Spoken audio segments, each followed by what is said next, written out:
안녕하세요. 반갑습니다. 지금부터 2020 오대산 문화포럼 좌담회를 시작하도록 하겠습니다. 저는 오늘 진행을 맡은 동국대학교 불교학부 명예교수인 박형준입니다. 지금 지구촌에는 기상이변 현상이 지속적으로 광범위하게 일어나고 있습니다. 지난 9월만 하더라도 미국 콜로라도주에서 36도까지 뜨겁던 날씨가 갑자기 떨어지면서 눈이 폭설이 왔던 그런 기억이 있고요.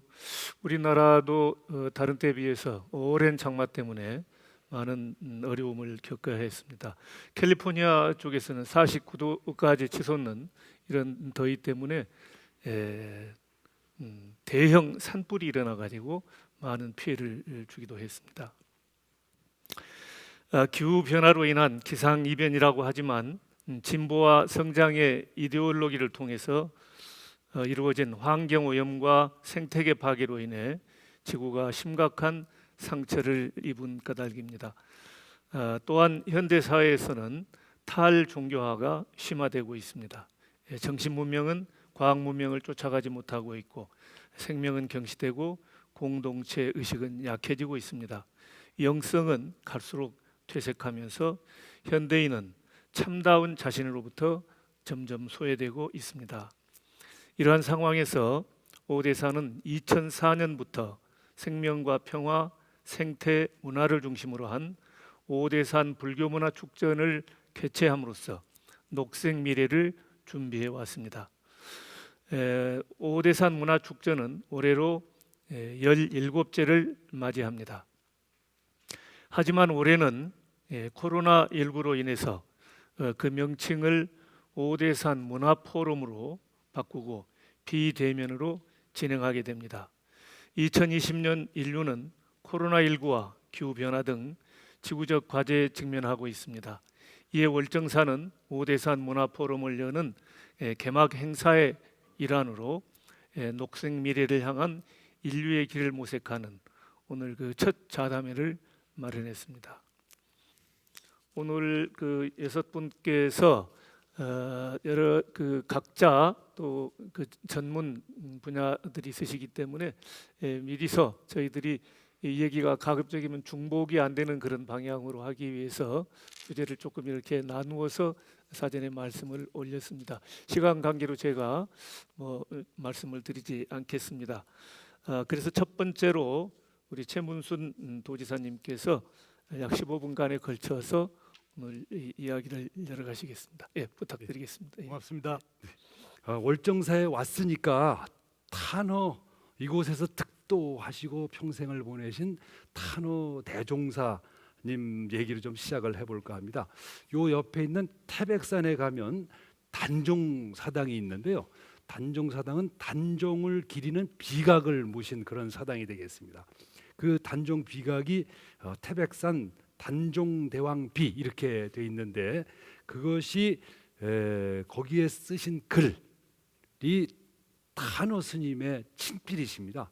이걸 아마 태백산에 가시면서도 이걸 보신 분이 별로 없으실 텐데 그러면 태백산에 왜 단종비가 있는지 저도 궁금해서 좀 알아봤더니 옛날에 그 단종이 영월에 와서 계실 때 당시에 서울시장을 마치신 분이 영월에 와 있으면서 태백산에서 머루 다래를 따다가 단종대왕에게 드렸다고 합니다.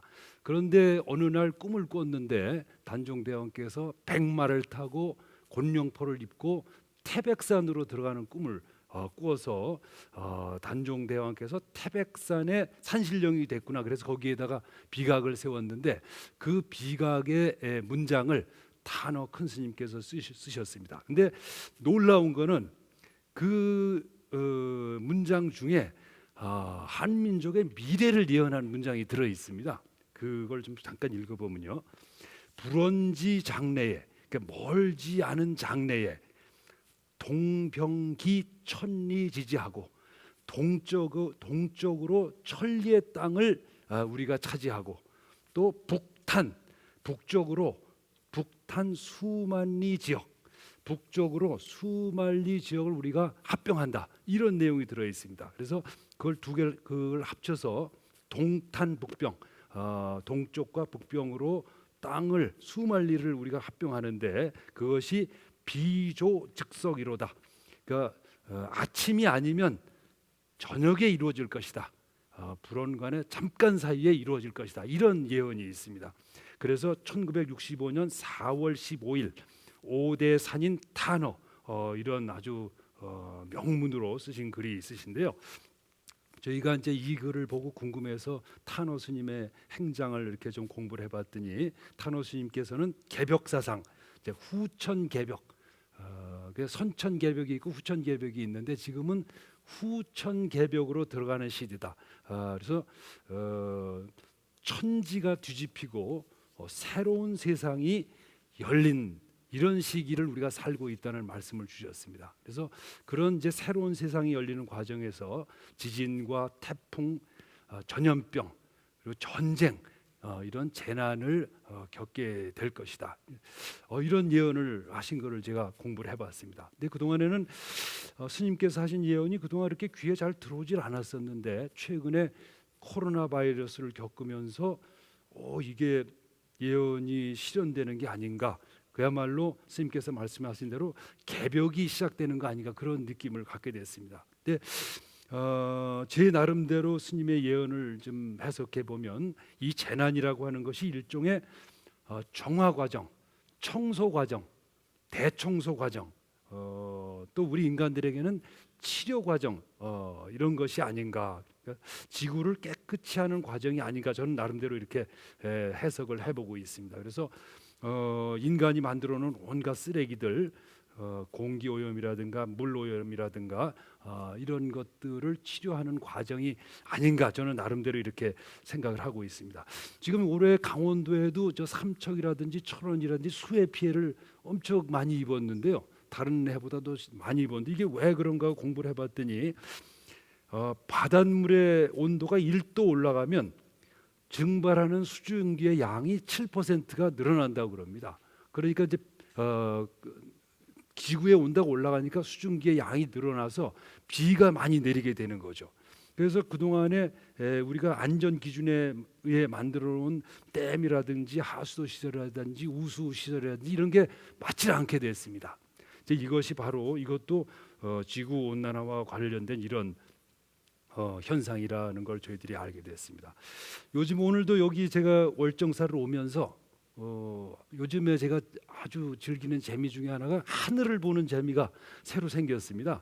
가을 하늘이 너무 맑아서 어릴 때 봤던 그런 가을 하늘을 요새 다시 볼 수 있고요.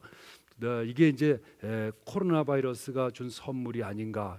뭐 가을 하늘이 맑다 보니까 햇살도 따뜻해서 이러한 선물을 우리가 받는구나 하는 생각도 역설적으로 해보게 됩니다. 이렇게 정화 과정을 거치는 세상을 우리가 좀 살아가고 있다고 생각하고 있습니다. 저희들은 그러면 이 정화 과정을 거치는 것을 그냥 단순히 예언이나 운명으로 받아들일 것이 아니라 이걸 구체적으로 실천해 가면서 우리 지구가 겪고 있는 이 고통을 좀 이겨내야 되는 거 아닌가 이런 것들에 대해서 논의가 좀 많이 있습니다. 파리 협약도 있고요. 우리 정치권에서도 많은 논의가 있는데 아주 국제적인 선언, 정치적인 선언 이런 것들이 뭐 굉장히 많이 있습니다. 근데 저희가 실제적으로 겪어보면 아주 구체적으로 진행된 것들은 굉장히 느리거나 거의 없는 그런 상태가 되겠습니다. 그래서 우리 강원도에서만이라도 이런 걸 좀 구체적으로 실천해 보자 하고 해서 몇 가지를 실천하고 있는데 이 지구 온난화와 기후 변화에 대응하는데 가장 중요한 것은 연료와 에너지입니다. 그동안 우리가 썼던 연료 중에 가장 많은 포션을 차지하는 게 석탄과 석유인데 이 석탄과 석유는 더 이상 써서는 안 되는 그런 연료가 되겠습니다. 그럼 그 대안 에너지로는 원자력이 있는데요. 원자력은 이 재난의 시대에 태풍이라든가 지진에 너무 취약하기 때문에 원자력은 더 이상 늘려갈 수 없는 그런 에너지가 되겠습니다. 지금 이제 대안으로 제시되고 있는 것이 태양광이나 풍력인데 저희들이 계산을 해보니까 태양광과 풍력만으로는 우리가 쓰는 에너지를 감당할 수 없습니다. 예를 들어서 강원도 전체를 태양광으로 덮는다고 하면 우리가 쓰는 에너지를 감당할 수 있느냐? 저희가 계산해 보니까 전혀 되질 않습니다. 그래서 궁극적으로 이 에너지는 궁극의 에너지는 아니라고 저희는 보고 있고요.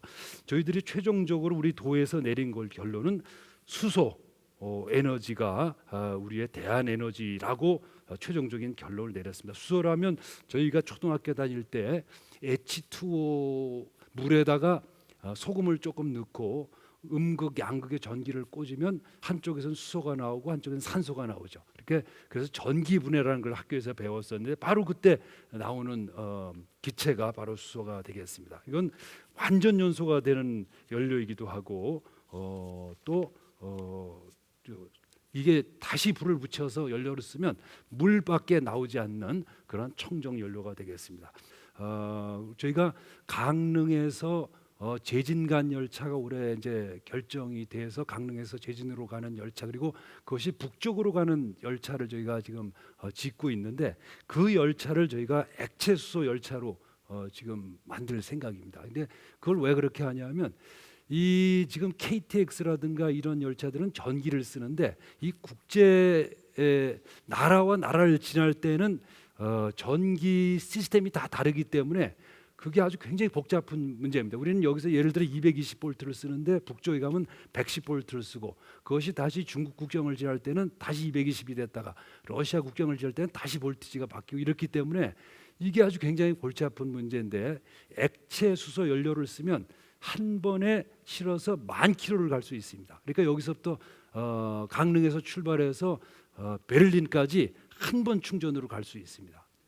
그래서 여러 가지 복잡한 문제를 해결할 수 있기 때문에 저희들이 이런 연료를 우리나라 전체가 앞으로 액체 수소를 쓰는 연료 시스템으로 바꿔야 된다는 것을 저희 강원도가 주창하고 있고 그것을 계속해서 정부를 설득해서 이렇게 바꿔 나가는 노력, 그리고 이것이 전 세계로 퍼져나갈 수 있도록 하는 노력을 함께 있다는 보고 말씀을 올립니다.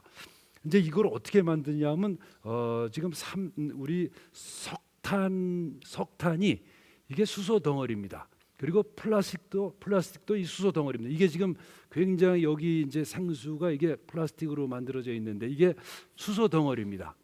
이걸 가지고 수소를 만들 수 있습니다. 그러니까 이걸 이제 저희가 지금 태백에 석탄으로 수소를 만드는 시설, 그리고 이 플라스틱으로 수소를 만드는 시설을 곧 이제 완공하게 되겠습니다. 지금 몇 년째 지어서 완공을 하게 되면 이런 것들로 만들어진 수소를 쓸 수 있게 되겠습니다. 저희 강원도가 쓰고 있는 두 번째 정책은 숲을 늘리는 겁니다. 이제 전국 17개 시도 중에서 숲 보호 면적을 늘려가는 건 우리 강원도밖에 없습니다. 자연 보호 구역을 늘려가는 우리 강원도밖에 없습니다.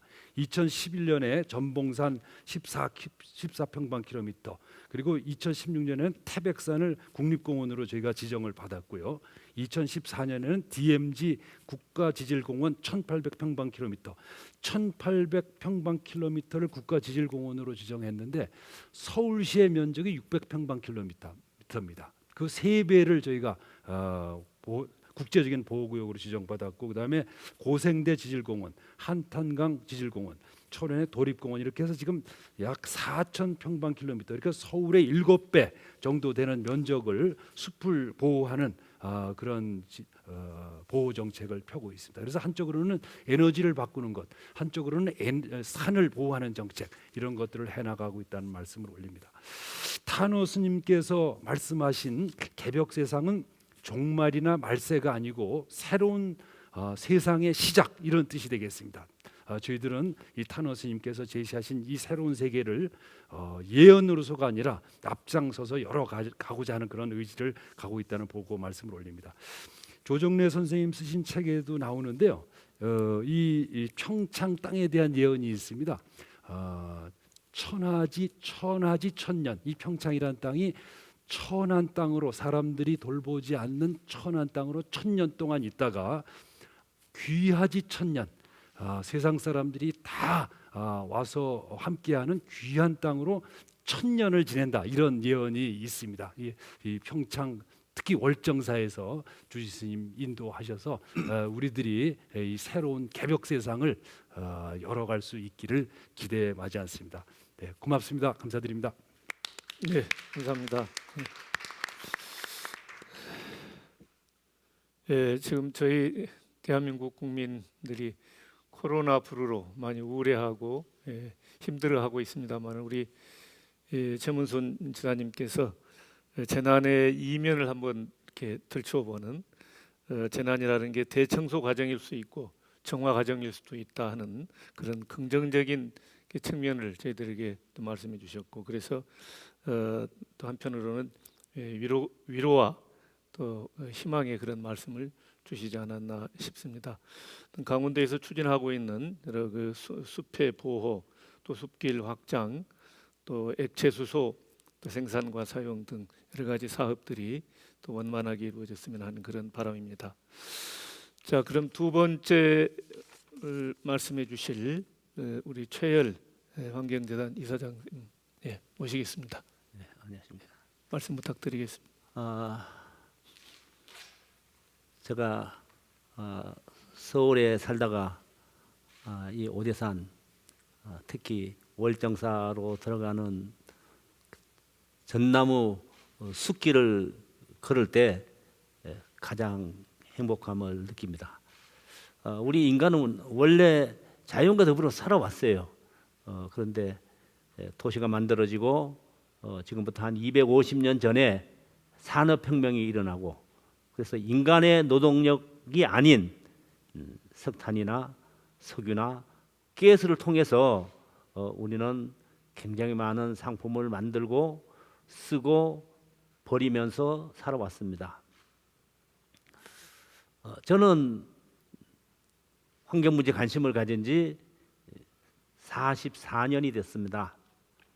44년 전에는 공해라는 단어도 쓰지 않을 때였습니다.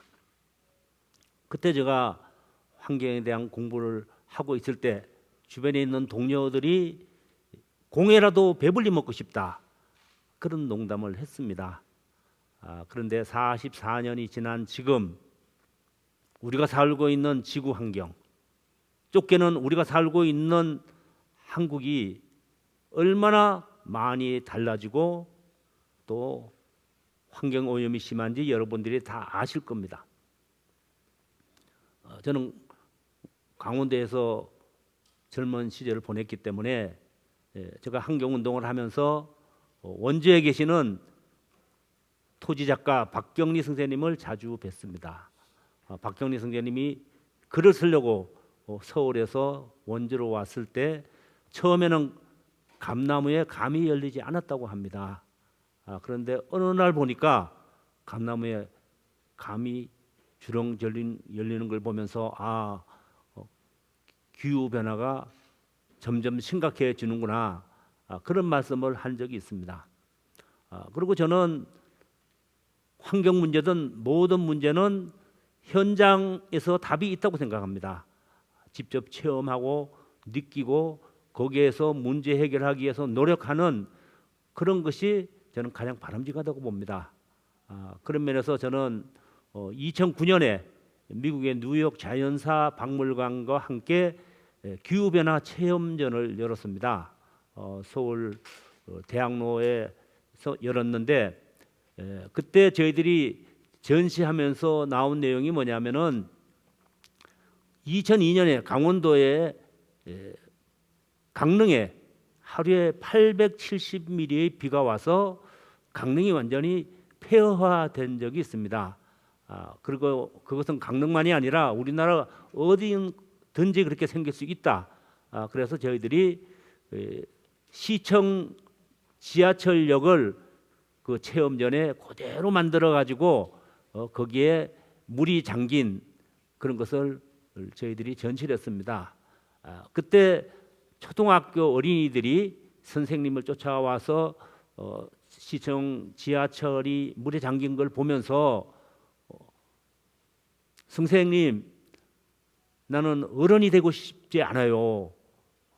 그런 얘기를 했습니다. 왜냐하면은 앞으로 30년 후에는 그렇게 된다는 내용을 설명을 들으면서 이제 그런 얘기가 나온 거죠. 또 한 초등학교 5학년 여학생은 환경에 대한 책을 보고 구체적인 행동을 하지 않으면 무슨 의미가 있느냐.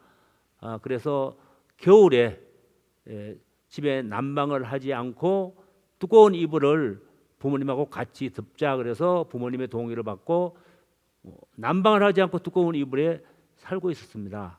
그런데 자기 친구는 가까운 거리도 자가용을 타고 다니는 것을 보면서 그 친구에게 너 보청기 껴야 되겠다. 그랬더니 그 친구가 내 귀 잘 들려. 그래서 그 어린이가 너 지금 기후 변화로 지구가 신음하는 소리가 들리지 않느냐. 그런 얘기를 제가 그 어린이로부터 편지를 받았습니다. 제가 이제 어린이의 사례를 두 가지 얘기했지만 실제로 지금은 환경 문제가 심각하지 않다고 얘기하는 사람은 없습니다. 세계적인 노벨상을 받은 50명의 석학들이 지금 현 시점에서 우리 인류가 해결해야 될 가장 중요한 게 뭐냐? 그랬더니 압도적으로 많이 나온 게 기후 환경 문제였습니다. 그리고 두 번째가 핵 전쟁이었고 세 번째가 지금 우리가 고통받고 있는 전염병 감염이었습니다. 지금 우리는 해외로 마음대로 나갈 수가 없습니다. 마음 놓고 술을 마실 수도 없습니다. 친구들하고 같이 재미있게 지낼 수도 없습니다. 그리고 실업자가 늘어나고 경제가 점점 침체되고 있습니다. 이 원인도 결국은 우리 인간이 마구잡이 개발을 하면서 자연의 영역을 침범한 결과로 결국 우리로 자연으로부터 역습을 받은 겁니다. 그래서 지금 전 세계 코로나 바이러스로 감염된 사람이 무려 3,300만 명, 그리고 생명 잃은 사람이 100만 명이 넘었습니다. 그리고 앞으로 언제까지 이렇게 될지 모릅니다. 그런데 저는 지금 이 심각한 것보다 더 큰 재난이 앞으로 우리가 겪어야 될 기후 재난이라고 생각을 합니다. 여러분, 전쟁이 진짜 무섭죠. 그래서 우리는 국방비를 늘리고 예산을 많이 집행하고 있습니다. 그래서 우리는 국가 안보에 가장 중요한 것을 전쟁이라고 생각을 하고 있습니다. 그렇지만 실제로 지금 이 시점에서 가장 중요한 것은 저는 기후 안보라고 생각합니다. 기후 문제로 해서 굉장히 많은 사람들이 생명을 잃었을 뿐만이 아니라 가장 대표적인 사례를 들면은 여러분이 잘 아는 시리아, 중동에 있는 시리아라는 나라입니다. 거기는 농업 국가입니다. 인구가 2,200만 되는 나라입니다.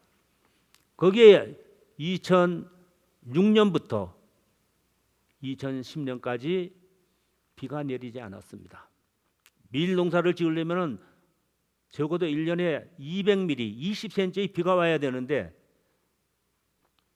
밀 농사가 되질 않아서 많은 사람들이 도시로 몰리기 시작했습니다. 그리고 여러분이 또 잘 알다시피 2010년에는 러시아에 대폭염이 오고 산불이 나고 그렇게 해서 해마다 1억 톤의 밀 생산량이 그 해에는 6천만 톤으로 줄었습니다.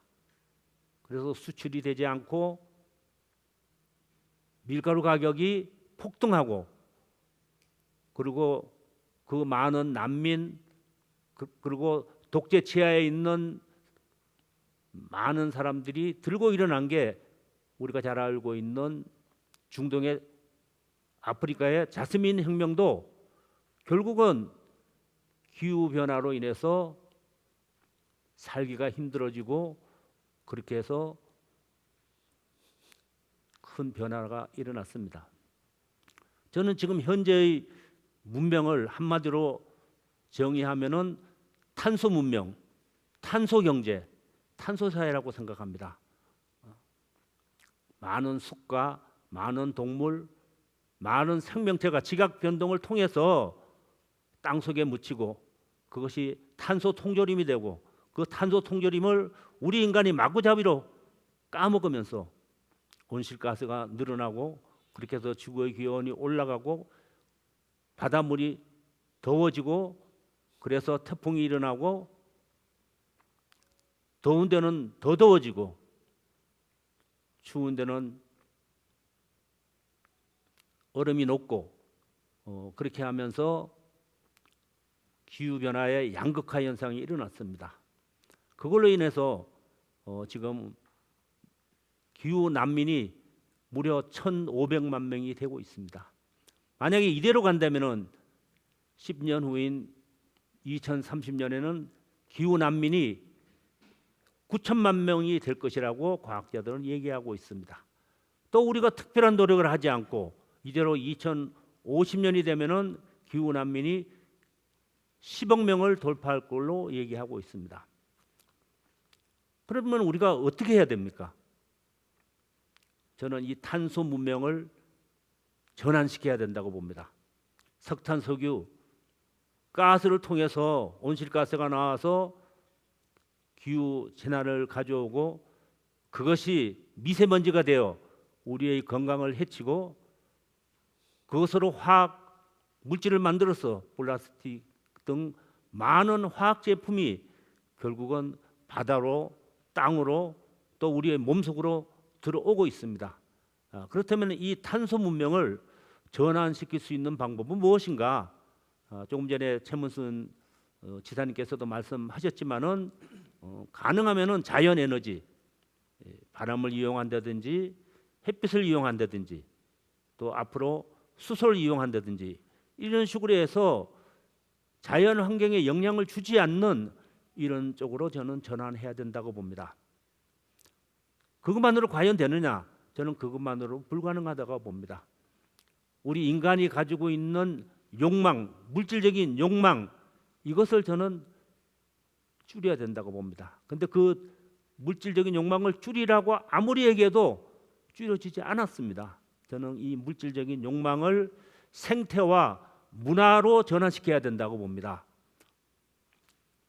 월정사에 전나무 숲길을 걷고 제주 올레길을 걷고 독서를 하고 음악을 듣고 박물관을 가고 토론을 하고 영화를 보고 음악회를 가고 이런 식으로 해서 물질적인 욕망을 문화적인 쪽으로 전환시키지 않으면은 인간의 본능은 끊임없이 물질적인 욕망을 택할 수밖에 없다고 생각합니다. 그런 면에서 우리나라가 최근에 문화 젊은 청년들이 세계적인 음악을 만들고 세계적인 호응을 받고 우리나라 봉준호 감독이 세계적인 감독으로 좋은 영화를 만들고 이런 거와 마찬가지로 저는 환경도 오염된 환경에서 강한 경제가 나오는 것이 아니라 쾌적한 환경에서 저는 강한 경제가 나온다고 생각을 합니다. 이를테면은 우리가 모래를 가지고 콘크리트도 만들 수 있습니다. 유리병도 만들 수 있습니다. 그렇지만 모래를 가지고 만들 수 있는 것은 반도체도 만들 수 있습니다. 반도체를 통해서 우리 인류는 새로운 형태의 혁명으로 들어갔습니다. 또 모래를 가지고 폴리실리콘을 만들어서 그걸로 태양광에 쓰는 패널을 또 만들 수가 있습니다. 똑같은 물질이라도 자연 환경에 영향을 주지 않으면서 환경을 살 수 있는 새로운 기술을 저는 끊임없이 개발해야 된다고 봅니다.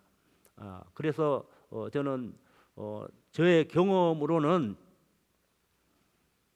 이대로 만약 간다면은 2030년이 돼서 만약에 우리가 할 수 있는 노력을 하면 그때는 늦었습니다.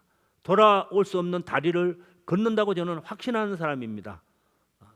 제가 수십 년 동안에 기후 재난으로 환경 문제로 늑대가 나타났다고 얘기를 했지만 아무도 관심을 가지지 않았습니다. 지금은 제가 얘기하지 않아도 많은 사람이 이대로 가면은 우리 인류가 과연 존재할 수 있을까? 그런 얘기를 많이 하고 있습니다. 그러면 그것을 해결할 수 있는 방법은 뭐냐? 결국은 재정적인 문제입니다. 저는 재정적인 문제를 해결할 수 있는 가장 좋은 방법은 군사 비용을 10분의 1 그것을 기후 환경 문제를 해결하기 위해서 바꾸는 거라고 생각을 합니다. 어떻게 보면은 지금은 기후 비상 사태인데, 전쟁 사태인데, 강대국이 가지고 있는 군사 비용의 10분의 1을 기후 환경 문제를 해결하기 위해서 기술을 개발하고 개도국을 지원하고 그렇게 해서 우리 인류가 환경 용량 안에서 살 수 있는 그 시스템을 만드는 게 중요하다고 봅니다. 그래서 저는 마지막으로 말씀드리고 싶은 것은 우리나라가 서양이 이룩한 산업화를 우리는 불과 40년 동안에 이룩했습니다. 그 때문에 우리가 미세먼지가 많아지고 온실가스가 세계에서 7번째로 많이 쓰는 나라가 됐는데, 이제는 우리나라와 같은 이런 좁은 나라에서 환경도 살리고 경제도 살릴 수 있는 새로운 형태의 모델을 만들어야 된다고 봅니다. 저는 우리나라가 가지고 있는 제조 기술, 우리나라 국민이 가지고 있는 역동성, 이런 걸 가지고 도시, 우리가 말하는 스마트 도시를 좋은 모델을 만들어서 교통 시스템이나 에너지 시스템, 건물 이런 것을 가장 쾌적한 형태의 모델을 만들어서 그 모델을 전 세계에 확산시키면은 환경도 살리고 경제도 살리고 일자리도 얻을 수 있는 그런 쪽으로 저는 갈 수 있다고 생각합니다. 그런 면에서 우리가 이때까지 선진국이라고 자부심을 가지지 않았지만 이번에 코로나 바이러스를 극복하는 과정에서 미국이든 프랑스든 이탈리아든 그런 나라보다 훨씬 우리 국민이 힘을 합치고 우리나라 어르신이 힘을 합쳐서 좋은 모델을 만들었듯이 이제는 환경 문제도 우리 같이 좁은 나라, 부존 자원이 없는 나라에서 쾌적한 환경을 가지면서 저는 삶의 질을 높일 수 있는 새로운 모델, 그것은 스마트 도시라는 하나의 새로운 모델을 만들어서 그것을 확산시키는 그런 것이 환경도 살리고 경제도 살릴 수 있는 방법이 아닌가 생각합니다. 그런 면에서 저는 쾌적한 환경에서 강한 경제가 나오고 우리 인간이 자연을 살리면 자연이 인간을 살린다고 생각합니다. 이상입니다. 무려 44년 동안 이 환경 문제로 고민하고 또 뭔가 그 극복 방향에 대해서 앞서서 이렇게 외쳐오셨던 그런 최일 이사장님이신데, 여러 가지 기술적인 이런 노력도 필요하겠습니다만은 저는 불교학을 전공했던 그런 사람으로서 그 욕망의 문제를 말씀을 하셨어요. 저는 그 불교의 궁극적인 목표가 열반입니다만은 이 열반이라는 것은 그 욕망이 완전히 뭐 사라진다기보다 저는 그 욕망의 질적 전환이다, 그렇게 표현해 본 적이 있습니다. 아까 말씀하실 때 여러 가지 그 물질적 욕망을 그 생태 문화적인 이런 방향으로 전환시킴으로 해서 상당 부분 우리가 이 기후위기라든가 또 환경위기 이런 것들을 해결해 갈 그런 실마리를 찾을 수 있지 않겠느냐 하는 그런 말씀이 제가 마음속에 좀 이렇게 꽂혀 왔습니다. 선생님 말씀 감사하고요. 자, 세 번째 이야기 주제 발표해 주실 선생님은 정재승 가이스트 교수님이십니다. 예, 말씀 부탁드리겠습니다. 네, 안녕하세요. 정재승입니다. 이렇게 귀한 자리에 초대해 주셔서 너무 감사드리고요. 각 분야의 최전선에 계신 전문가분들과 또 이렇게 너무 좋은 오대산 월정사에서 이런 얘기를 나눌 수 있어서 너무 좋은 것 같아요. 제가 몇 년 전에 여기서 이 자리에서 강연을 한 번 한 적이 있었는데 제 인생에서 제일 즐거웠던 강연 중에 하나였습니다. 강연 후에 스님과 나눈 대화도 너무 좋았고 또 오신 분들도 과학 강연을 이렇게 불당해서 들으니까 제 하는 제가 드리는 말씀을 굉장히 풍성하게 또 해석도 해주시고 해서 저한테도 많이 배우는 그런 자리였습니다.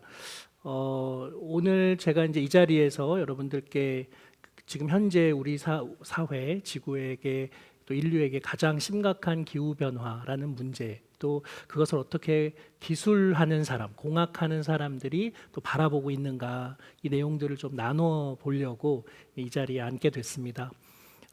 미국 뉴욕의 맨하탄 이야기로 이제 시작을 해보려고 하는데요. 뉴욕의 맨하탄 하면 제일 먼저 떠오르는 게 그 센트럴 파크이라는 그 가운데 있는 굉장히 큰 공원이죠. 근데 사실은 맨하탄에만 공원이 100개가 넘고요. 뉴욕시에만 공원이 1,700개가 넘습니다. 다른 공원들을 우리가 잘 모르는 이유는 그 공원들이 굉장히 작은데 우리가 살고 있는 지역 곳곳에 흩어져 있기 때문입니다. 그래서 뉴욕에 사는 사람들은 자기 집에서 공원을 가기 위해서 평균 한 400m만 걸으면 갈 수 있어요. 서울은 어떨까요? 서울은 공원이 많이 늘어났고 또 한강변을 따라서 이제 이 고수부지가 쾌적한 삶을 제공하지만 사실 서울에서 하는 시민들이 공원에 가기 위해서는 1.5km를 걸어가야 됩니다. 한번 마음 먹고 나가야 되는 자리인 거죠. 근데 그 한 도시에서 시민들이 행복하려면 공원이 500m 이내에, 그래서 언제든지 내가 원하면 가서 걸을 수 있는, 벤치에 앉아서 책을 읽을 수 있는 공간이어야 한다는 연구 결과가 있어요. 우리나라는 큰 아주 멋있는 공원을 만드는 데에는 주력했지만 도시의 우리 주변에 작은 공원들을 많이 만드는 데는 크게 신경 쓰지 않았던 거죠. 그래서 제가 세종의 국가 시범도시 스마트시티의 마스터 플래너가 돼서 세종에는 이 곳곳에 내가 살고 있는 곳에서 조금만 걸어가면 공원이 있도록 도시 환경을 만들겠다고 계획을 근사하게 세웠습니다. 그래서 이제 발표를 했는데 그 건축가, 도시공학자 그런 분들의 반대가 굉장히 심각하더라고요. 이유가 뭐냐면은 도시에 있는 그런 작은 공원들이 밤이 되면 우범 지역이 된다는 거예요. 그래서 제가 그런 지적들을 보고 이래서 우리나라 도시에 공원이 많지 않구나 이런 걸 좀 깨닫게 됐죠. 우리에게는 양립하기 힘든 두 가지 모순된 욕망이 있을 수 있죠. 도시의 자연 환경이 쾌적하게 가까이 자리하고 있어서 이런 공원들을 우리가 마음껏 즐겼으면 하는 욕망과, 그럼에도 불구하고 그것이 우범 지역이 되지 않아서 밤에도 안전한 공간이 되어야 한다. 그런 공간을 만들지 않는 게 능사가 아니라 테크놀로지를 통해서 그 양립하기 힘든 욕망을 해결해 주는 것이 저 같은 과학자 혹은 공학자의 태도인 것 같아요. 지금 현재 등장하고 있는 스마트 테크놀로지는 공원을 위한 스마트 치안 기술들이 굉장히 많이 발달해 있습니다. 그래서 밤에 그 공원을 지나가도 이상 행동이 벌어지면 바로 드론이나 로봇이 출동할 수도 있고요. 미연에 방지할 수 있는 기술들을 많이 가지고 있습니다. 가끔 뉴스 같은 거 보면은 여성들이 밤 늦게 집을 가는데 뒤에 남자가 따라오는, 그리고 자기 집 원룸의 문을 막 열려고 하는. 근데 사실 그 자체로는 그냥 주거 침입 정도의 죄여서 강간 미수라거나 살인 미수는 아닌데, 사실 그 피해를 당하는 여성은 훨씬 더 심각한 정신적인 충격을 받죠.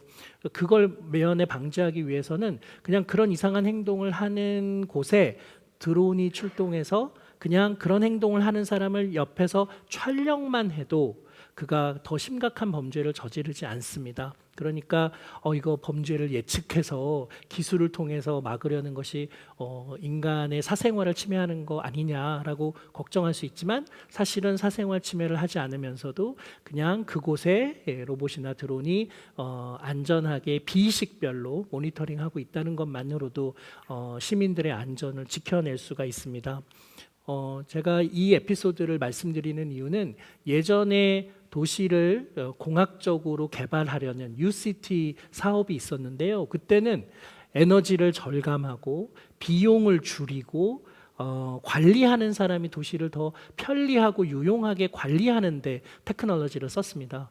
근데 요즘 이야기가 나오고 있는 또 최열 이사장님이 강조하셨던 스마트 도시는 그 테크놀로지를 스마트 테크놀로지를 시민들의 행복을 위해서 사용하는 그런 도시를 만들겠다는 겁니다. 다시 말하면 도시라는 환경을 사용자 중심으로 운영하겠다는 철학을 담고 있는 거죠. 그러면 사용자가 진짜 원하는 그 도시에 살고 있는 거주민들이 진짜 원하는 도시 속의 삶은 무엇인가를 들여다봐야 되고 우리는 그 안에서 시민들은 지속 가능한 행복을 원하고 있구나 이런 걸 깨닫게 됐습니다. 그러니까 결국 테크놀로지가 가야 될 방향은 인간이 지속 가능하게 행복하려면 어떻게 해야 되느냐 이거를 고민해 보는 것이 가장 시급한 중요한 문제가 된 거죠. 그것이 제4차 산업혁명이라고 여러분들이 최근 4년 동안 정말 토할 정도로 많이 들어보신 이 단어가 지향하는 바입니다. 저는 이제 신경과학자, 뇌과학자가 행복을 정의한 것들을 많이 보게 되는데 그게 불교에서 정의하는 행복과 상당히 유사합니다. 어떤 거냐 하면은 최고의 그러니까 욕망을 끊임없이 충족하고 달성해서 최고의 쾌락이 유지되는 상태 이런 게 사실은 행복이 아니고요. 그냥 내가 굉장히 안전하다고 느끼고 그리고 편안하다고 느끼면서 타인과의 소통을 통해서 사회적 교감도 얻고 내 삶의 의미를 생각해 보는데 지금 이보다 더 나은 그런 삶이 없는 것 같아서 이 삶이 그냥 그대로 유지됐으면 좋겠다라고 생각하는 그런 안정적인 상태를 우리가 행복이라고 정의하고 있습니다. 그래서 욕망을 충족하는 도파민의 뇌가 행복이 아니라 안전하고 편안함을 주는 세로토닌의 뇌를 행복이라고 정의하고 있는 거죠. 이거를 충족하기 위해서는 삶의 의미를 생각해 볼 수 있는 좀 느린 삶이 필요하기도 할 거고요. 안전하고 편안함을 위해서는 우리 주변 환경이 우리 몸과 또 우리 뇌와 잘 맞아야 되는데 현대 문명이 사실은 그렇게 되지 않고 있고 그 많은 책임을 과학자의 한 사람으로서 통감하고 있습니다. 근데 지금 현재 우리의 지속 가능한 행복을 위협하는 가장 심각한 문제가 뭐냐고 과학자들에게 설문조사를 해보면 압도적인 1위가 기후변화입니다. 저는 기후변화 전문가도 아니고 뇌과학을 연구하는 사람이지만 또 이렇게 오랫동안 또 기후변화 문제를 고민하고 실천하시는 선생님들도 계시지만 진짜 제가 보기에 기후변화는 이제 온 인류가 함께 고민해야 될 문제라고 생각이 들거든요. 만약에 저한테 누가 100년 후에 인간은 여전히 존재할까요? 라고 물어보신다면 제가 한 10년 전만 해도 아이고 당연한 거 아니에요. 100년이 뭐예요? 우리가 지금 몇천 년을 살아왔는데 호모사피엔스가 20만 년, 30만 년을 이 지구상에 존재했는데 당연히 지구는 인류는 호모사피엔스는 수천 년, 수만 년 존재할 거라고 얘기했을 텐데 지금은 100년 후에 우리가 존재할 수 있을지 잘 모르겠습니다. 기후 변화가 너무 심각하고요. 특히 얼마 전에 그 산호에 관한 그런 다큐멘터리를 봤는데 그 산호가 바닷물의 온도가 2도만 올라가도 백화 현상이 벌어지고 지금 전 세계 산호의 25%가 죽음에 이르렀는데 그로 인해서 바다 생명체의 23%가 산호 주변에서 살고 있는데 산호들이 다 죽으니까 이들이 굉장히 많이 이동하기도 하고 떼죽음을 당하기도 하는 거죠. 게다가 이 산호 근처에 살고 있는 생명체들을 통해서 그 먹거리로 살아가는 지구인이 무려 5억 명이나 되기 때문에 먹이사슬 맨 위에 있는 인간이 그 밑에 있는 그런 동물들의 멸종만으로 굉장히 심각한 그런 피해를 입을 수도 있다는 생각이 들어서 100년 후 다음 세대가 과연 지구상에서 살 수 있을까에 대해서 회의하는 그런 상황이 됐습니다. 제4차 산업혁명이 아톰 세계와 비트 세계를 일치시켜서 그래서 모든 것들을 그냥 온라인으로 다 해결할 수 있는 기술들을 제공해 줬습니다. 그래서 온라인으로 쇼핑도 하고요, 배달도 받고요, 또 서점에서 그냥 여러분들이 제 책이나 조정래 선생님 책을 그냥 인터넷 서점으로 구입하실 수 있죠. 팬데믹, 지금 이 코로나19 때문에 이런 거는 훨씬 더 가속화가 돼서 한 5년은 성큼 더 제4차 산업혁명이 빨리 다가온 것 같습니다. 온라인으로 이제 저도 카이스트에서 교육도 하고요, 화상 회의도 하고요, 재택근무도 하고 그렇게 살고 있습니다. 근데 저는 지속 가능한 이 행복을 위해서 제4차 산업혁명 기술을 이용하면 이게 우리가 오프라인에서 할 수 있는 많은 일들을 다 이제 온라인으로 하니까 이 팬데믹 코로나19 시대에 제4차 산업혁명으로부터 얻은 교훈은 온라인으로 삶을 옮겨가야 되겠구나 같은 단순한 결론에 도달하지 않으셨으면 좋겠습니다. 지금은 팬데믹이라서 우리가 온라인으로 많은 문제를 해결하지만 기억을 떠올려 보시면 2003년도에는 미국의 북동부가 완전히 전기가 파워 아우티지라고 하죠. 전기가 다 나가가지고요. 아무도 뜨거운 물을 사용하지 못하고 전기를 사용하지 못하고 인터넷 컴퓨터를 사용하지 못하는 대재앙을 맞은 적이 있어요. 그래서 무려 4,500만 명의 사람들이 피해를 입기도 했고요. 이게 2003년만이 아니라 1965년에도 비슷한 일이 있었습니다. 이렇게 우리의 삶이 온전히 온라인으로 올라가면 이런 상황에서 인터넷이 끊기고 전기가 들어오지 않는 상황이 됐을 때의 피해는 훨씬 더 치명적이겠죠. 그러니까 이때 우리가 얻어야 될, 이 팬데믹에서 얻어야 될 교훈은 제4차 산업혁명 기술이 다행히 있어서 온라인으로 많은 문제를 해결해서 좋다가 아니라 우리가 만들어야 될 도시는 다양한 재난으로부터 인간을 잘 보호할 수 있는 그런 톨러런스를 가진 기술을 개발해야 되겠구나. 우리가 너무 지나치게 온라인에 의존하지도 않고 너무 지나치게 오프라인에 의존하지도 않고 너무 지나치게 기술 문명에 의존하지도 않고 그렇다고 자연으로 돌아가자고 또 이야기하지도 않는 그래서 그 다양성이 존중되고 세상이 어떻게 바뀌고 새로운 재앙이나 재난이 오더라도 다음 세대까지도 행복할 수 있는 이런 기술 문명을 어떻게 하면 우리가 계속 물려줄 수 있을까? 이게 과학하는 사람으로서 제가 요즘 가지고 있는 가장 큰 화두이자 고민입니다. 이거를 오늘 이 방송을 보시는 분들하고 좀 나누고 싶었고요. 저 사람은 기술을 연구하는 사람이니까 기술로 모든 문제를 해결할 수 있겠구나라고 생각하셨다면 그게 아니라 우리가 어떻게 기술을 잘 갈고 닦아서 지속 가능한 행복을 함께 만들어 나갈 수 있는지를 고민하는 시간이 됐으면 좋겠습니다. 감사합니다. 네. 네, 정재성 교수님 말씀 감사합니다. 최첨단 지금 과학을 이끌고 계시는데 아마 그것만으로는 인간이 행복하기 힘들 거다. 마하트마 간디도 그런 말씀을 하셨던 것 같아요. 그러니까 인간의 그 노동 방식 이런 게 상당히 중요한 것 같고요. 그러니까 모든 게 기계가 다 해버리면 인간은 기계의 노예에 부속품이 불과할 것이고 그런 고민을 하신 것 같은데 어떤 그 접점을 찾는 게 쉽지는 않겠습니다. 그러나 우리는 머리를 맞대고 또 지혜를 같이 이렇게 모아야 하지 않을까 하는 생각입니다. 자, 그러면 네 번째 오늘 말씀은 한만기 평창 군수님께서 발표해 주시겠습니다. 여러분 반갑습니다. 평화도시 평창군수 한만기입니다. 오늘 또 이런 좌담회를 열어주신 월정사 태우 정념 큰 스님께 감사를 드리고요. 오대산이 가장 아름다운 때가 이 가을입니다. 이 아름다운 가을 계절에 또 평창을 방문해 주신 여러분들을 환영하고요.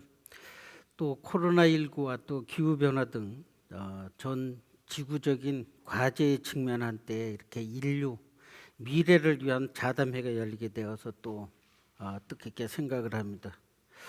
저는 이번 좌담회를 준비하면서요, 오대산이 녹색 미래를 위해서 할 수 있는 일들이 무엇이 있는지 한번 고민해보는 그런 시간을 가졌습니다. 최근 코로나19 바이러스와 또 급속한 이 기후 변화 등으로 인해서 큰 재난이 발생했습니다. 제가 젊었을 때죠, 한 40년 전만 해도 우리 올림픽이 치러졌던 대관령 지역은 저희 부모도 그랬고 제가 그곳을 한번 갔을 적에도 출장을 가고 했을 때에도 너무나 추웠습니다. 첫눈이 온 것이 그 다음에 봄 4월이 돼야지 녹습니다.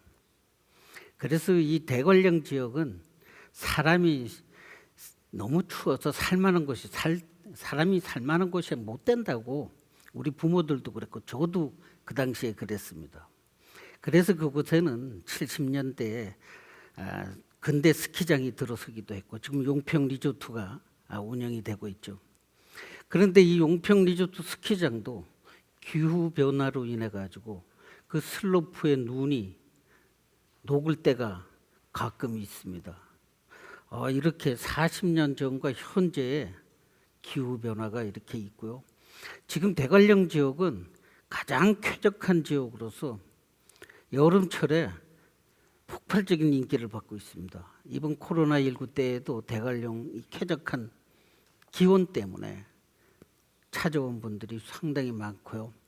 죄송하지만 이번 코로나19 때문에도 여름에 우리 대관령 지역에는 모든 숙박의 80% 이상 또 성수기 때는 100%로 이렇게 꽉 찼었습니다. 이렇게 급속한 기후 변화 등으로 인해 가지고 또 이번에도 큰 수해를 겪었지 않습니까? 우리 평창에도 오래된 다리 2개가 이번에 붕괴가 됐었습니다. 한 사람은 거기를 건너다가 갑자기 구조되기도 했고요. 그래서 여러분들도 뉴스에서 많이 봤겠지만 이렇게 인간이 자연 앞에 너무나 아직까지는 나약한 존재가 아닌가 이렇게 이제 또 한 번 깨닫는 계기가 되었습니다. 또 게다가 우리 지구 환경이 변화하는 속도와 또 강도도 갈수록 빠르고 강해지고 있습니다. 그래서 21세기 안에 동물의 종이 2분의 1이 멸종한다는 그런 과학자들의 얘기도 있습니다. 이렇게 우리 인류가 생존에 위협을 받고 있는 이런 실정이라고 볼 수가 있습니다. 이번에도 그랬지만은 지금 최근에도 보면 폭우, 폭염, 또 한 곳은 더워서 40도가 넘는데 한 곳은 또 눈이 오고 또 대형 산불 아직도 꺼지지 않았지만은 또 지진과 해일 이런 감염병 등이 지구적으로 이어지고 있는 이 재해들이 바로 우리 인간의 욕심에 의해서 만들어낸 결과라고 봅니다. 이런 자연 파괴와 또 화석 연료의 무분별한 사용에 따른 지구 온난화가 지금 가장 큰 원인이 되고 있습니다. 과거에 이번에 우리가 코로나19로 전 세계가 몸살을 앓고 있는데요. 과거의 감염병은 그 한 종족이나 또 아니면 하나의 국가 아니면 그 대륙에서 그 감염병이 끝났습니다. 그러나 교통이 이제 지구촌의 일일권으로 이어지다 보니 교통의 발달로 인해서 중국 우한에서 발생된 이 코로나19 바이러스가 전 세계로 확산되었습니다.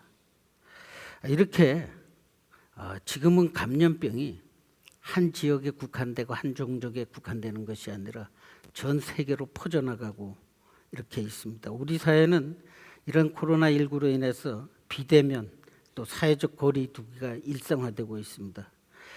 그러다 보니까 지금까지 갖고 있던 세계적인 가치관이 무너지면서 문명의 또 전환도 맞이해야 될지 모른다라고 합니다. 특히 코로나19는 사람들의 직접적인 또 교류를 적게 만들었습니다. 그러다 보니까 MBC 뉴스에서 한번 본 적이 있는데요.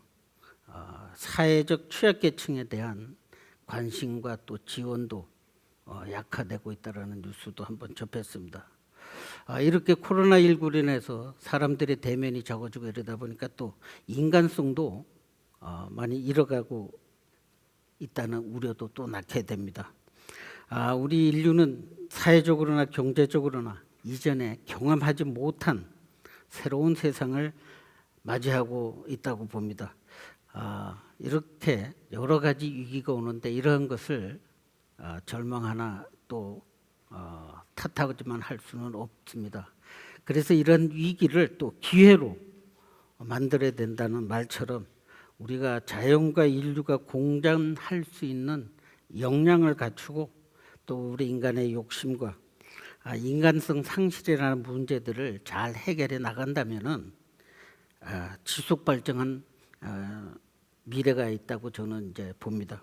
우리는 이러한 문제를 해결하는 답을 찾아야 하는데 저는 이번에 오대산에서 그 답을 한번 찾아보는 생각을 했습니다. 저는 녹색 미래를 위해서 오대산이 보여줄 수 있는 세 가지 정도를 한번 생각해 봤습니다.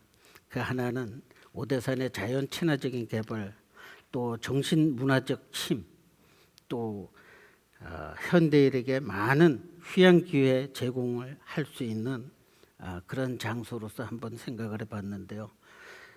우선 그 자연 친화적인 개발은 오대산에서 많이 실천을 했습니다. 그래서 그러한 것들을 한번 배워보는 그 개발의 또 모델이 오대산이었나 아닌가 하고 한번 말씀을 드려보고자 합니다. 이 오대산 백두산의 허리라고 이제 보시면 됩니다. 오대산의 백두산은 그 중간 정도에 위치하고 있고요. 우리 평창군, 홍천군, 또 강릉시에 걸쳐서 있는 이렇게 3개 시군에 걸쳐 있는 넓은 산입니다. 태고의 자연 환경을 보존하면서도 또 산세가 깊고 아늑하다 하여서 어머니 품속 같은 산이라고들 이렇게 많이들 얘기를 합니다. 또한 그 오대산 월정사의 전나무 숲은 우리 지역의 또 대표적인 산림으로서 우리가 연구 용역을 주었습니다. 우리가 자연의 숲에서 발생되는 피톤치드는 1세제곱미터당 800나노그램에서 한 1200나노그램이 발생이 되면은 상당히 훌륭한 숲이라고 합니다.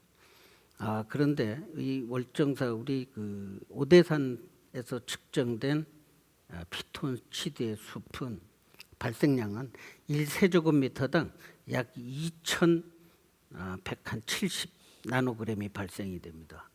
800에서 1200나노그램이 발생이 돼도 좋다고 하는데 원체 자연이 잘 보존되고 환경이 좋은 상태다 보니까 2000나노그램이 훨씬 넘는 그런 피톤치드를 발생하는 그런 숲입니다. 웬만한 숲보다도 상당히 높게 나오는 그런 우수한 환경을 가지고 있습니다. 이처럼 오대산이 태고의 자연을 유지할 수 있었던 것은 오대산이 자연과 인류가 공생하고자 했던 그런 노력의 덕분이 아닌가 이렇게 생각합니다. 이 오대산은 1975년도에 국립공원으로 지정이 되면서 약 1000종이 넘는 동식물을 보존할 수 있는 계기가 되었습니다. 또 현재 여기 같이 참석하고 계신 월정사 정념 주지 스님이 전나무 숲길에 이 콘크리트를 다 깨어냈습니다. 과거에는 들어오는 월정사 입구에 들어오는 숲이 전나무 숲길이 콘크리트 길로 되어 있었습니다. 근데 그것을 이제 깨어서 흙길로 복원을 이제 하셨습니다. 이것은 이제 자연과 이제 생명을 살리는 그런 상징적인 그런 실천이 아니었나 이렇게 봅니다. 또 월정사 또 상원사 이런 또 복원 사업을 또 자연 그대로 친화적으로 이렇게 복원을 또 하시고 또 멸종 위기 종을 갖다가 방사해서 자연 생태계를 복원하는 또 인간과 자연과의 조화를 이루고자 하는데 많은 또 노력을 해왔습니다. 이렇게 보호의 가치는 그저 내버려 두는 것이 아니라 원래의 가치가 더욱 높아지게 이제 만드는 것이라고 생각을 합니다. 그것이 자연을 잘 돌본다는 의미라고 저는 이제 생각을 합니다. 앞으로 우리 시대의 개발의 개념이 자연 친화적인 개발처럼 이루어져야 된다고 봅니다. 그 모델이 일단은 이 오대산의 월정사에서 갖고 오는 이런 자연 친화적인 사업이 있었기에 제가 한번 소개를 했고요.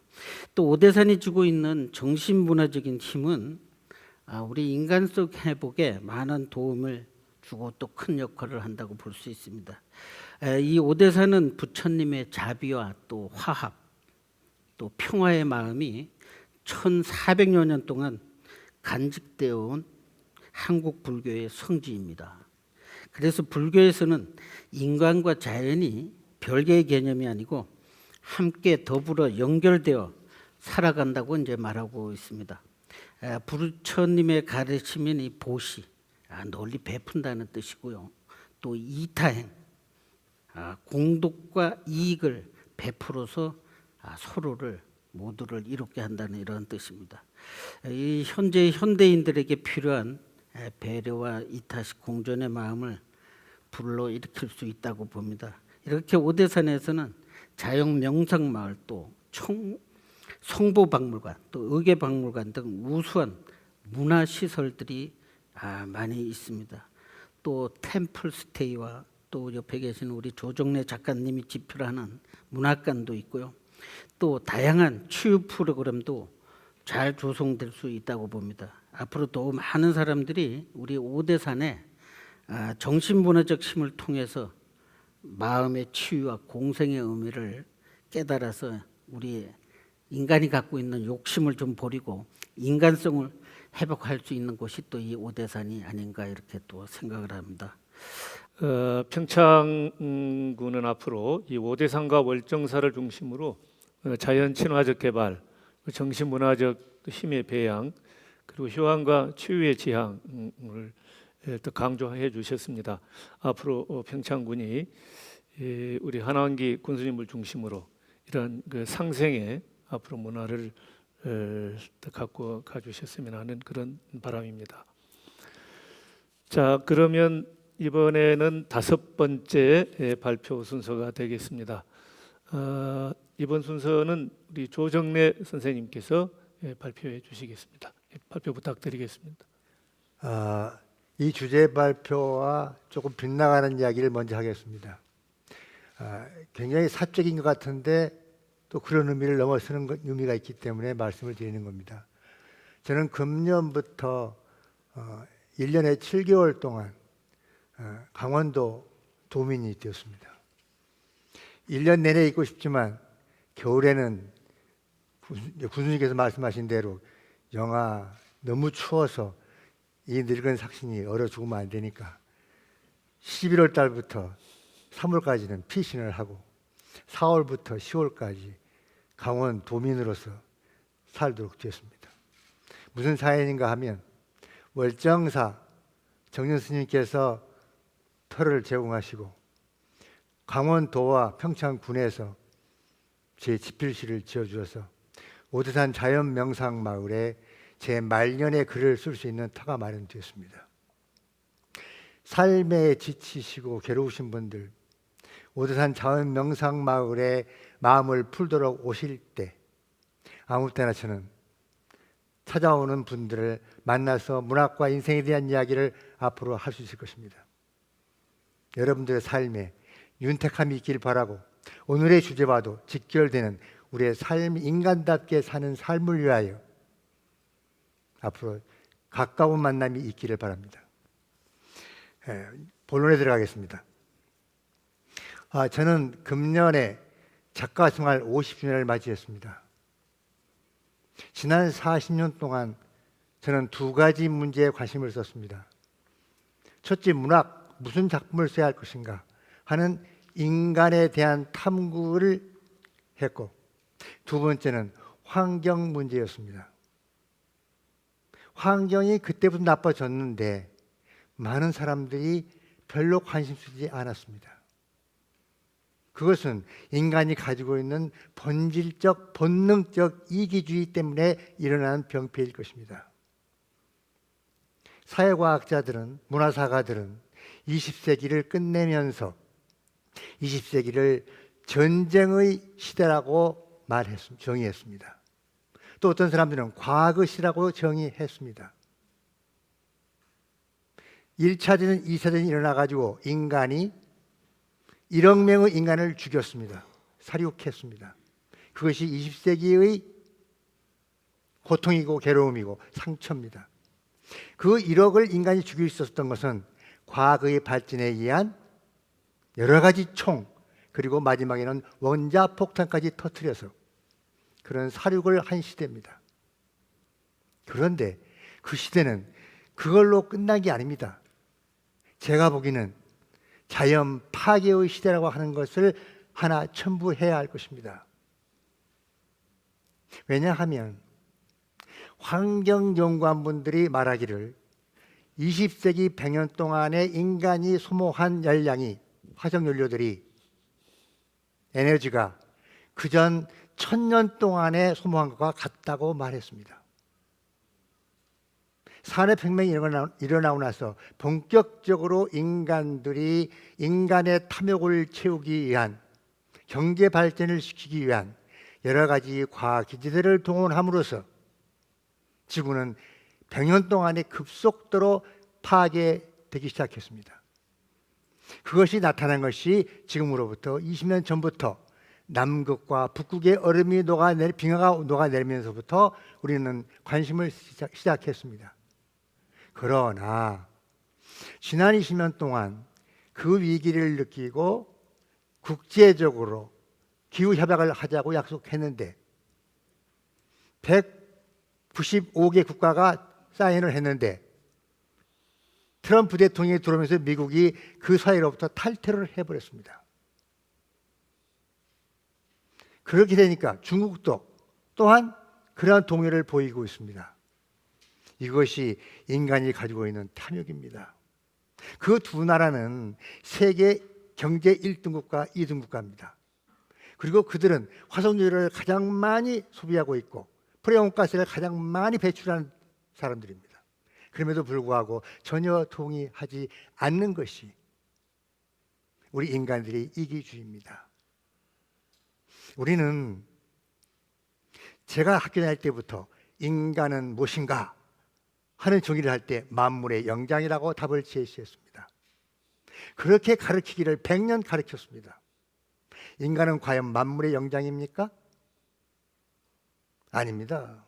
제가 보기에는 인간은 가장 사악한 이기주의 집단으로서 지구를 가장 빠른 속도로 멸망시키고 있는 존재라고 생각합니다.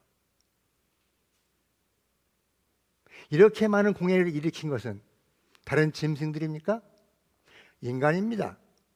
과학의 발달, 화석연료, 그리고 육식을 하기 위한 돼지기르기, 소기르기, 닭기르기, 거기서 나오는 분비물들, 그 공해는 말도 못하지요. 그리고 자동차, 플라스틱, 이런 것들이 전부 합해져서 지구 온난화, 상상할 수 없는 비극을 지금 초래했습니다. 대량 생산하고 대량 소비하고 대량 폐기하는 시대가 20세기였고 우리는 그 급행열차에 실려서 지금 인간 참여의 고속도로를 달리고 있다고 저는 생각합니다. 이것을 어떻게 해결할 것인가 하는 문제를 저는 혼자 생각하면서 종이 한 장이라도 낭비하지 말고 아끼자.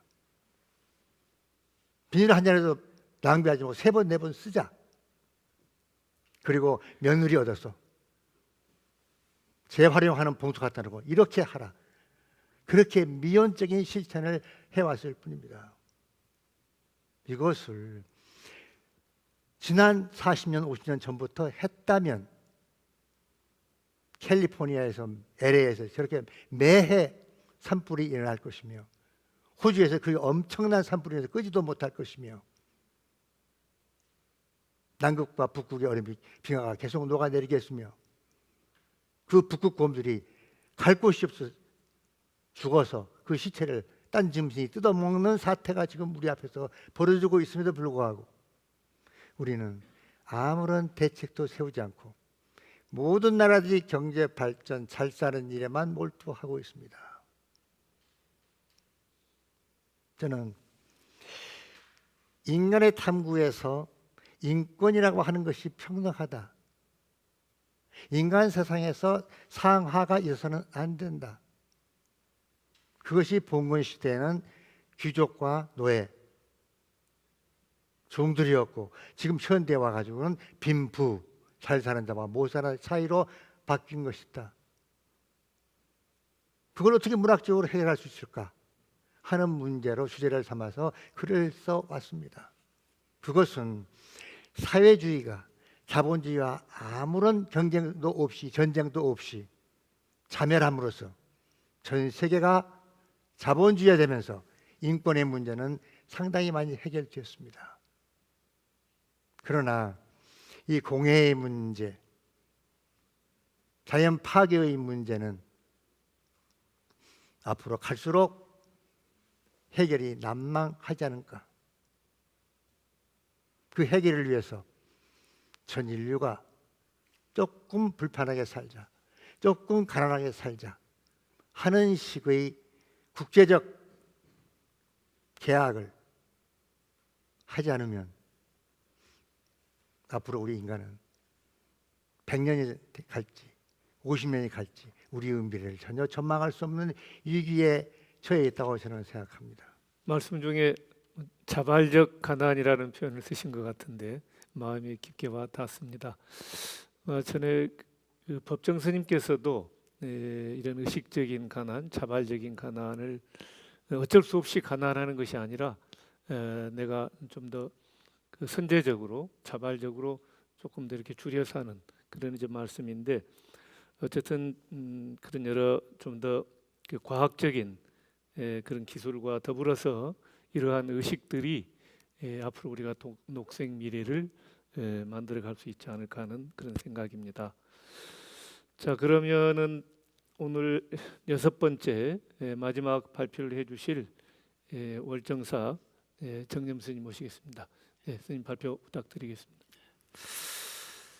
오늘 녹색 미래 오대산에서 길을 묻다 하는 이런 주제로 우리 지사님, 또 우리 군수님, 또 조정래 선생님, 최열 이사장님, 또 정재성 교수님,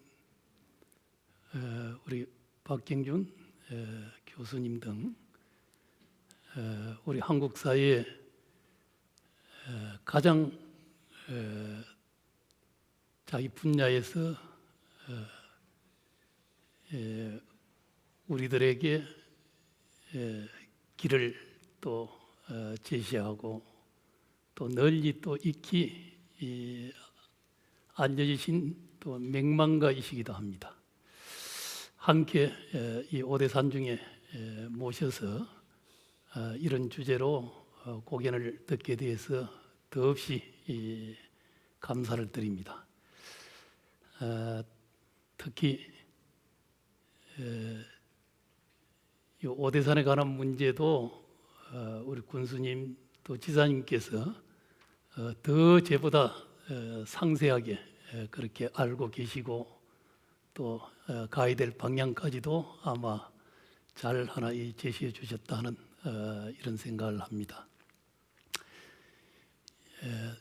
아시다시피 녹색 미래는 지금 온 지구촌이 함께 녹색 미래 없이 이 지구촌을 보존하고 또 우리 인류가 미래를 기약할 수 있을까 하는 이런 이제 온 지구촌의 공동 관심사입니다.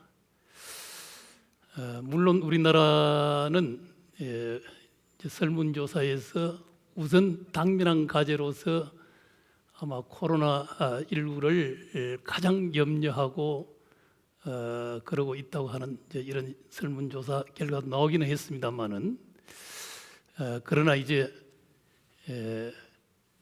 또 당면과 더불어서 미래의 가장 큰 인류 위기 그건 아마 지구상에 5번의 대멸종기가 있었다고 그러는데 앞으로 다가오는 6번째 대멸종기는 아마 우리 인류가 스스로 이제 공업에 의해서 함께 자멸하는 이제 그런 지금 멸종기를 우리가 맞이하고 있다 하는 이런 이제 우리에게 엄청난 사실 갱종을 주고 있는 거죠. 그러면서도 이제 국가나 또 기업이나 개인들은 담론은 그렇게 함께 펼치고 공감하면서도 실질적으로 그런 문제를 능동적으로 지금 만들어가고 있지를 못하는 이런 실정에 있는 거죠. 그 오대산에서도 그래도 이 자연 환경 또 더불어서 오대산이 앞으로 어떻게 가야 될 것인가 하는 것을 저도 십수년 이제 고민을 하면서 그래도 인류사회 또 내지는 대한민국이 그래도 가야 될 가장 가치지향적인 길에 함께 선도적인 역할을 해 가야 된다고 하는 이런 관점으로 오대산 제반 문제를 지금 하나하나 해 가고 있습니다. 지구촌의 위기는 곧 하나의 이제 생태 위기고 또 인간과 자연이 함께 연결되지 못한 분리적 생각 속에서 일어나는 그런 일들이다. 그래서 이 위기를 어떻게 하나 치유하고 또 대안을 어떻게 제시할 수 있을 것인가 하는 이런 측면에서 결국 생태 문명이라고 하는 이런 관점을 많은 분들이 함께 컨센서스를 지금 만들어가는 것 같아요. 그건 불교적 관점에서는 다 연결되어 있다. 그렇게 해서 모든 자연과 인간, 이 지구상 또 온 우주까지도 함께 연결되어 있다고 하는 이런 관점 속에서 결국 자연과 인간 또 모든 생명체가 유기적으로 관계 지어진 이 속에서 우리 존재, 내 자신 이걸 바라볼 수 있는 이런 눈을 열어내는 일이죠. 저번 아마 파리 기후 협약에서도 이제 종교인들의 참여가 시작이 되고 있습니다. 그건 아마 그동안에 이제 정부나 또 기업이나 또 내지는 이 NGO에서만 이 문제를 해결해 갈 수 없다.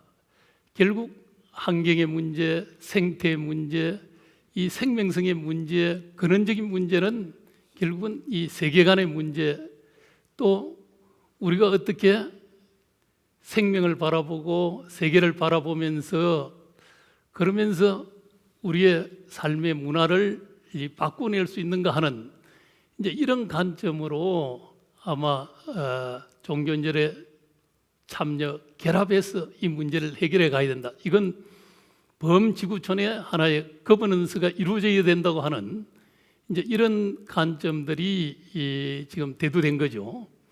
그래서 결국 종교적 관점이 함께 결합된 이 거버넌스 이걸 어떻게 지금 함께 실현해낼 수 있는가? 물론 종교인의 참여도 그러지만은 또 이제 종교에 관계되는 많은 신도들이나 또 여타의 많은 인연들을 좀 더 종교적 관점 속에서 이제 하나의 경영적인 측면 또 영성의 정장 이런 것들을 통해서 이 지구촌의 위기, 생명의 위기 또 기후의 문제, 탄소 배출의 문제 이런 것들을 하나하나 해결하는 이 큰 세계관의 전환의 문제 이것을 종교적 관점에서 이제 함께 이제 이루어 나가고 확산시켜 가야 된다고 하는 이런 관점들이 이 종교계에도 하나하나 이제 높아지고 있다. 그래서 월정사에서도 또 이 오대산에서도 그런 관점에 이 모델을 갖다 하나 만들어갈 필요가 있겠다 하는 이런 생각을 하고 있습니다. 물론 여기에는 이제 종교의 성전도 있고 또 다양한 역사 속에 녹아 있는 이 이제 문화들이 있습니다. 그런 문화와 또 이제 종교 성전 또 그와 더불어서 오대산이 가지고 있는 이 생태적 환경 이것이 하나의 우리의 체험의 장이 되고 또 이제 교육의 장이 되어서 그렇게 해서 이제 생태 또 문화적 환경에 이런 모델로서 이렇게 나아가는 길을 가야 되겠다고 하는 이런 생각을 하고 있습니다. 특히 이제 오대산은 우리 불교의 하엄 사상에 의해서 이제 계산이 된 곳입니다. 쭉 중심적 하나 사상적 흐름에 중심이 하엄 사상에 있고 또 근대는 우리 최문순 지사님께서도 단어 스님 말씀을 하였습니다마는 단어 스님께서도 이 하엄의 사상이 앞으로 21세기 이 세계 대한 사상이 될 수 있을 것이다 하는 강력한 그런 이 신념을 가지고 계셨죠. 그래서 이 방대한 하엄의 저서를 역경하기도 하고 또 항상 세상을 통찰하고 또 미래를 걱정하면서 그러면서 이제 하엄적 관점을 굉장히 많이 설파를 하시기도 했거든요. 그건 뭐 하엄이 지니는 이제 이런 세계관은 티끌 하나에도 온 우주적인 이 관계성, 섭리가 들어있고 또 이제 전체가 하나 이 우주가 연결되어 있고 그런 속에 자기의 모습을 바라보고 세계를 바라볼 수 있는 이 눈을 열어주는 일이거든요. 그리고 다양성, 어떤 것도 하나 이게 차별로서 바라보는 것이 아니라 다 어떤 것도 의미로서 바라볼 수 있는 이 눈을 열어주는 것. 이게 이제 이 하엄이 가진 하나의 세계관입니다. 그래서 어떤 것도 다 의미라는 것은 우리 불교적으로는 다 부처님의 모습으로 바라볼 수 있는 모든 생명이 다 불성을 지니고 있고 또 완전한 부처의 모습이고 본래 그대로의 자유의 모습인데 그런데 이제 우리가 분별하고 차별하고 또 내 중심으로 바라보기 때문에 모든 하나 문제의 발단이 소위 불교에서 이야기하는 과도한 탐욕심의 발생 또 분노의 발생 또 있다고 하는 또 분별하는 나누는 차별하는 이런 어리석음의 문제가 그 속에서 발생이 된다는 겁니다. 그래서 현대 문명도 한편으로는 이 과도한 탐욕을 기반으로 하는 이런 문명이기 때문에 이 문명이 낳은 폐해는 결국은 이 환경의 문제 또 생명 다양성의 감소와 더불어서 모든 생명의 절멸의 문제까지 이렇게 이제 가고 있는 거죠.